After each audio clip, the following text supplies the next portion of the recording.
요한계시록 13장 바닷짐승과 땅짐승. 바닷짐승과 땅짐승. 오늘은 요한계시록 13장에 대하여 살펴보려고 합니다. 요한계시록 13장 1절. 내가 보니 바다에서 한 짐승이 나오는데 뿔이 10이요 머리가 7이라. 그 뿔에는 10 면류관이 있고 그 머리들에는 참남된 이름들이 있더라. 그리고 11절. 내가 봄에 또 다른 짐승이 땅에서 올라오니 새끼 양같이 두 뿔이 있고 용처럼 말하더라. 17절. 누구든지 이 표를 가진 자 외에는 매매를 못하게 하니 이 표는 곧 짐승의 이름이나 그 이름의 수라. 오늘은 땅짐승과 바닷짐승인데 원래는 바다에서 나오는 짐승과 땅에서 올라오는 짐승인데 이제 줄여서 바닷짐승, 땅짐승으로 표현했습니다. 요한계시록 13장에서 이제 이 바다에서 나오는 짐승과 땅에서 올라오는 이 짐승에 대하여 살펴보려고 하는데, 이것에 대하여 그 전에 이제 드는 생각은 구약에 보면은 출애굽기 사건이 나옵니다. 출애굽기 사건에 보면은 바로의 군대가 바다에서 몰살했습니다. 그리고 고라당과 그 무리들이 땅 속으로 들어갔습니다. 땅이 삼켰습니다.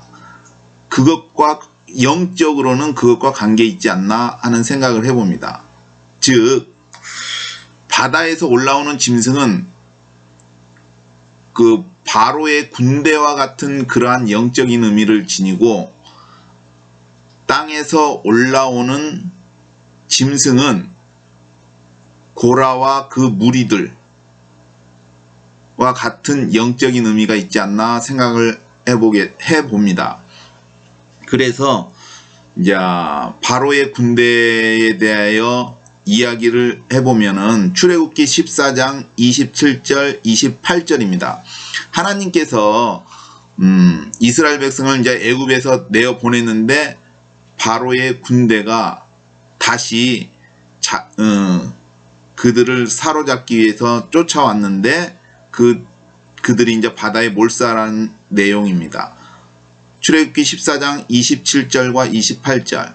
모세가 곧 손을 바다 위로 내어 밀매 새벽에 미쳐 바다에 그 세력이 회복된지라. 애굽 사람들이 물을 거스려 도망하나 여호와께서 애굽 사람들을 바다 가운데 엎으시니 물이 다시 흘러 병거들과 기병들을 덮되 그들의 뒤를 쫓아 바다에 들어간 바로의 군대를 다 덮고 하나도 남기지 아니하였더라 했습니다. 이게 바다에 이게 들어갔지 않습니까? 바로의 군대가. 바로의 군대는 그 시대에 출애굽 그 시대에 쉽게 말해서 세계를 주름잡는데 그러한 바로의 그 군대를 말하는데, 이러한 영적인 것이 다시 세상에 나오는 것이 아닌가. 이게 즉 이 요한계시록 13장은 이제 마지막에 그 세계정부 7년에 관한 부분이라고 생각이 듭니다. 근데 이제 여기서 바다에서 나오는 그 짐승은 바로의 군대와 같은 영적인 의미, 즉 세계정부의 군대가 아닐까. 군대를 장악한 세력이 그 바다에서 나오는 짐승이라고 생각이 듭니다. 그 다음에 땅에서 나오는 짐승은 민수기 16장 3절에 보면 그들이 모여서 모세와 아론을 거스려 그들에게 이르되 너희가 분수에 지나도다. 회중이 다 각각 거룩하고 여호와께서 그들 중에 계시거늘 너희가 어찌하여 여호와의 총회 위에 스스로 높이느뇨. 9절과 10절. 이스라엘의 하나님이 이스라엘 회중에서 너희를 구별하여 자기에게 가까이 하게 하사 여호와의 성막에서 봉사하게 하시며 회중 앞에 서서 그들을 대신하여 섬기게 하심이 너희에게 작은 일이겠느냐? 하나님이 너와 내 모든 형제 레위 자손으로 너와 함께 가까이 오게 하신 것이 작은 일이 아니오늘 너희가 오히려 제사장의 직분을 구하느냐? 17절 너희는 각기 향로를 잡고 그 위에 향을 두어 각 사람이 그 향로를 여호와 앞으로 가져오라. 향로는 모두 250이라. 너와 아론도 각각 향로를 가지고 올지니라.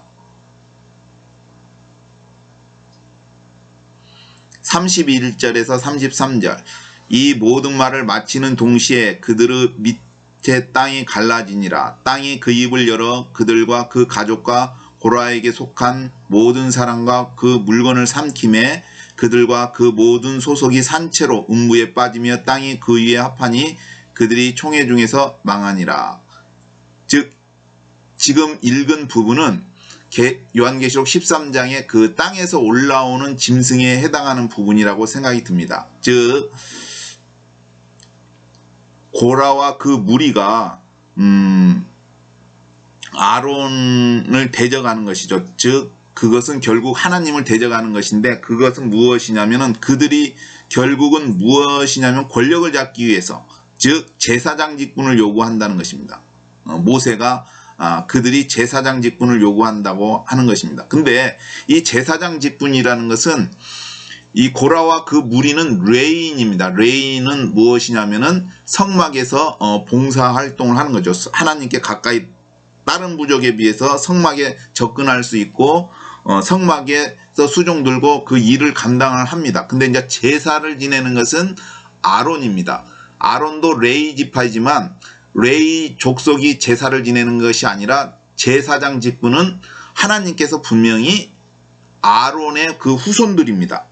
레이인 아론의 그 후손들인데 이들도 레이 족속인데 제사장 직분을 요구하는 것이죠. 제사장 직분. 이게 쉽게 말해서 욕심이 지나친 것이죠. 아무튼 그래서 이제 하나님 앞에 이제 그 향로를 가지고 향로는 이제 하나님께 제사 드리는 것인데 그 향기 하나님께서 흠양하시는 것인데 아무튼 아론이 향로를 잡고 고라와 그 무리들 20명인가 그 사람들도 향로를 잡았습니다. 그런데 어떻게 되었느냐면 땅이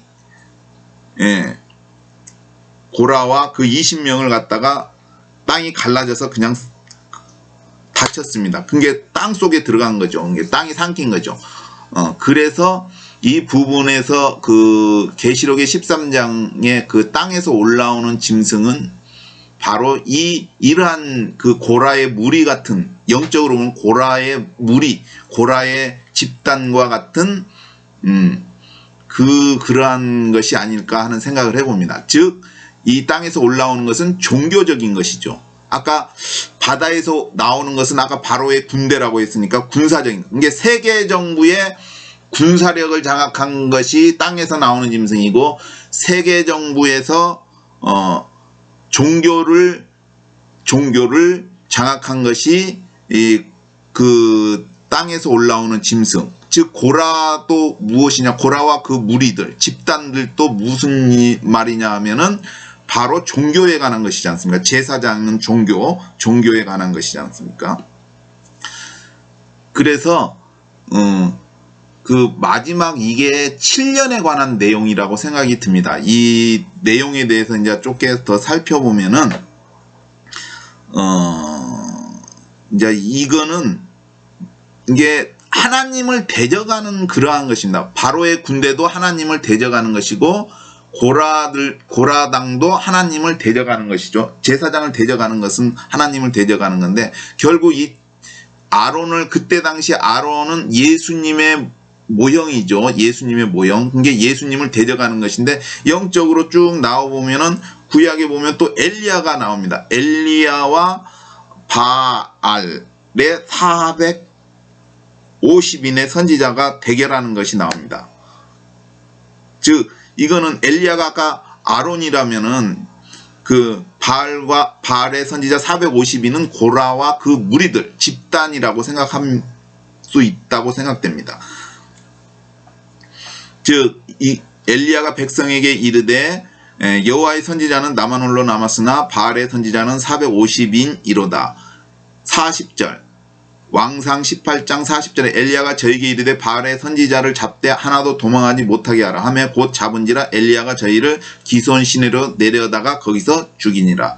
즉 이것은 하나님이 여호와 하나님이 참신이다 아니다, 이게 바알이 참신이다 여호와 하나님이 참신이다를 가르는 그 전투라고 할 수 있습니다. 그 종교적인 전투, 영적인 전투인데 그것은 마치 그 바알의 선지자 450인이 그 고라당 무리가 땅속에 갇힌 것처럼. 그러니까 여기서도 똑같습니다. 엘리야가 예수님의 모형이고 예수님이 엘리야도 선지자 않습니까? 예수님께서도 대선지자이죠. 선지자 중에 선지자인 대선지자. 그러니까 즉 예수님께서는 아론도 선지자 제사장이지만 예수님께서도 대제사장, 제사장 중에 제사장, 선지자 중에 선지자. 즉 엘리야도 예수님을 표현하는 것이고 모형이고 바알 선지자도 선지자 450인은 그걸 대적하는, 예수님을 대적하는 또 하나님을 대적하는 그 세력이라고 볼 수가 있습니다.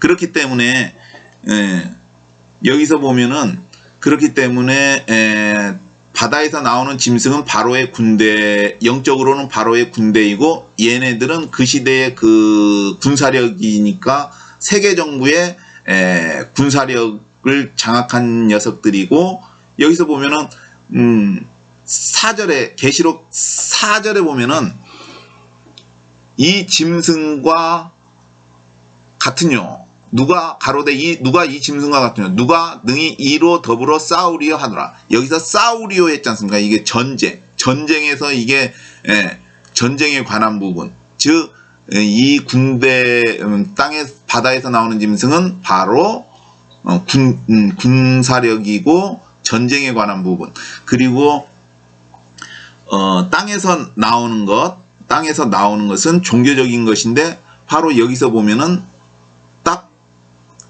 15 저가 권세를 받아 그 짐승의 우상에게 생기를 주어 그 짐승의 우상으로 말하게 하고 또 짐승의 우상에 경배하지 아니하는 자는 몇천인 다 죽이게 하니. 이건 무엇입니까? 짐승의 우상을 만든다는 것은 바로 종교에 관한 것이죠. 종교에 관한 것입니다. 그러므로 이 우상을 만들고 것이하는 것이 무엇이냐? 바로 이 땅에서 올라오는 짐승입니다. 이 짐승에 대한 표현인데 새끼양같이 두 뿔이 있고 용처럼 말하다. 내가 봄에 또 다른 짐승이 땅에서 올라오니 새끼양같이 두 뿔이 있고 용처럼 말하다. 즉 새끼양은 뭡니까? 바로 예수님께서 어린 양이지 않습니까? 이것도 예수님을 이게 땅에서 올라오는 짐승은 예수님을 표방하는 것 같아요. 이게 적그리스도에 해당한다고 생각합니다. 왜냐하면 새끼양, 예수님이 어린 양이지 않습니까? 이게 양의 모양을 하지만 두 뿔이 있고, 근데 용처럼 말하더라. 근데 용처럼 말하는 것은 무엇입니까? 사탄의 영이 있다는 것이죠. 사탄, 용이 사탄이니까. 이게 그러면서 우상을 만들지 않습니까? 우상을 만드는 게 아까 고라당도 뭐지요? 종교에 관한 부분이잖아요. 제사장 직분도 종교에 관한 부분. 고라와 그 무리. 이게 이 땅에서 나온 짐승이 그 종교적인, 그러니까 우상도 만드는 것이죠. 우상이 종교적인 것이지 않습니까? 근데 이제 이 두 짐승, 이게 땅에서 나오는 짐승과 바다에서 나오는 이 짐승을 보면은 그 성경의 계시록에 보면은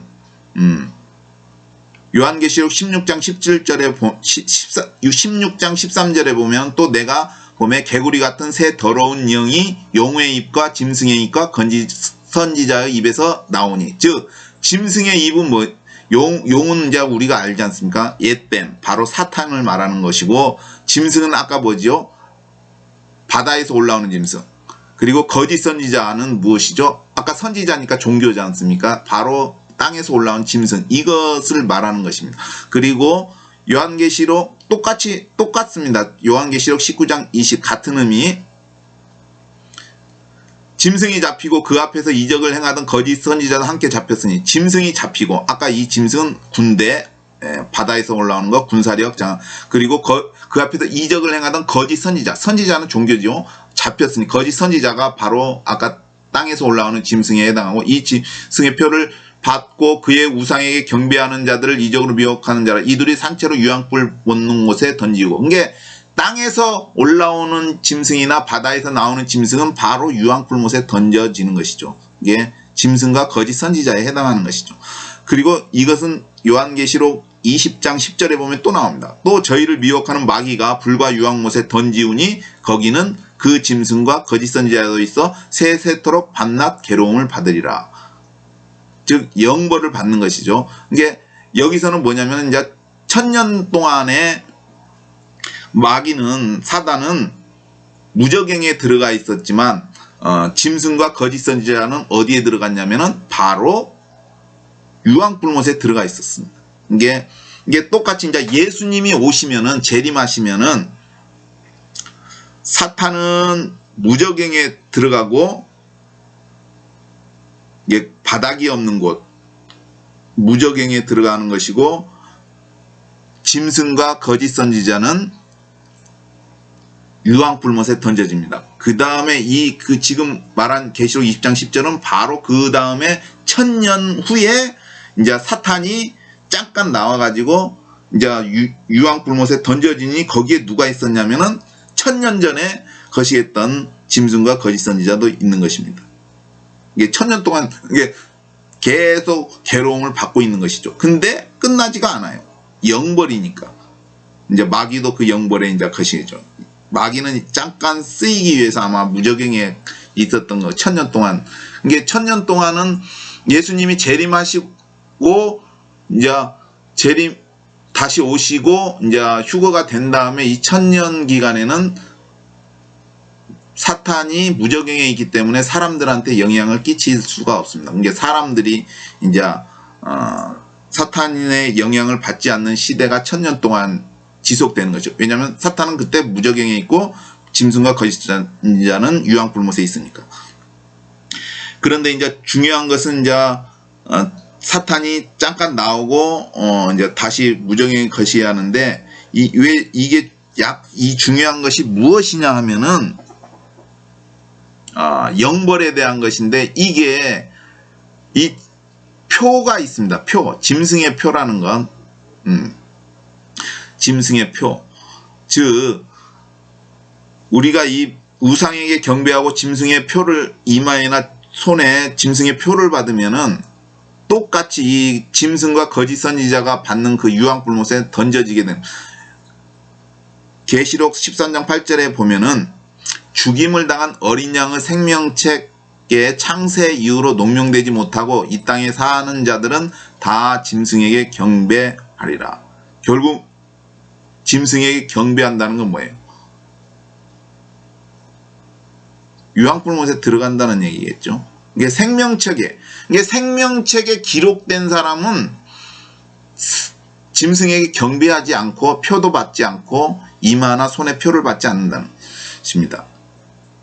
계시록 14장 10절과 11절에 보면은 또 다른 천사 곧 셋째가 그 뒤를 따라 큰 음성으로 가로되 만일 누구든지 짐승과 그의 우상에 경배하고 이마에나 손에 표를 받으면, 13장에는 이제 표 받는 거에 대해서 나오는데, 14장에는 계시록 14장에는 표 받으면 어떻게 되느냐가 나오는 것이죠. 이마에나 손에 표를 받으면 그도 하나님의 진노의 포도주를 마시리니 그 진노의 잔에 섞인 것이 없이 부은 포도주라. 거룩한 천사들 앞과 어린 양 앞에서 불과 유황으로 고난을 받으리니 그 고난의 연기가 세세토록 고난의 연기가 세세토록 올라가리로다.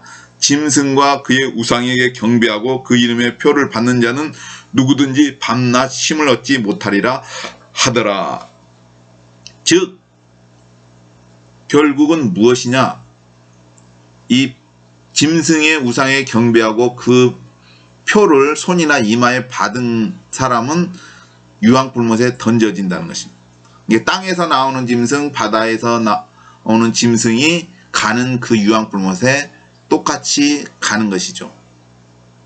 그렇기 때문에 그 표를 받으면은 안 된다는 것이죠. 키포인트, 오늘의 키포인트는 짐승의 표를 받으면 안 된다는 얘기입니다. 또 중요한 것은 무엇이냐? 바로 예수님을 대적하면은 멸망한다. 망한다는 것이죠. 아론한테 대적한 그 고라단과 그 무리 집단이 멸망한 것처럼 엘리야를 대적한 바알의 450인 선지자들이 죽임을 당한 것처럼 또 이 거짓 선지자도 유황불못에 던져서 멸망된 것처럼 예수님을 대적하는 그 모든 세력은 멸망하게 되어 있습니다. 즉 예수님을 대적하는 그 생각이나 사상과 그 모든 것들도 다 멸망하게 되어 있습니다. 즉 그것은 무슨 말이냐? 공산주의 사상 같은 것, 무신론, 진화론 이런 것은 다 나중에는 멸망하게 되는 것이죠. 없어지게 되는 것이죠. 왜냐하면 하나님이 오시면은, 예수님이 오시면은 그것이 거짓임이 밝혀지니까.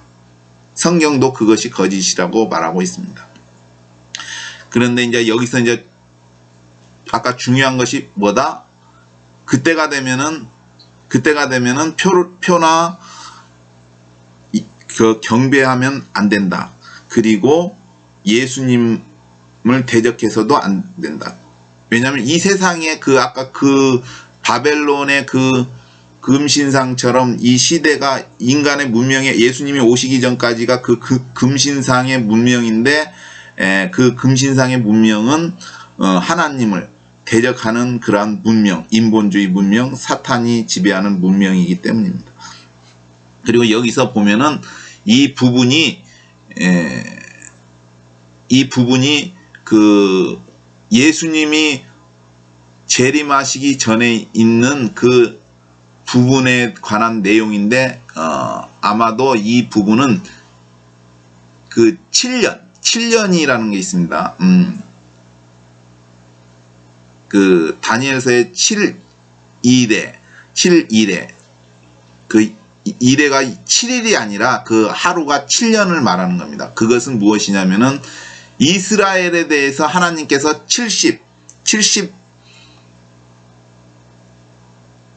그러니까 71회니까 77에 49, 490년에 대한 그 기간을 정해놨어요. 그래서 우리가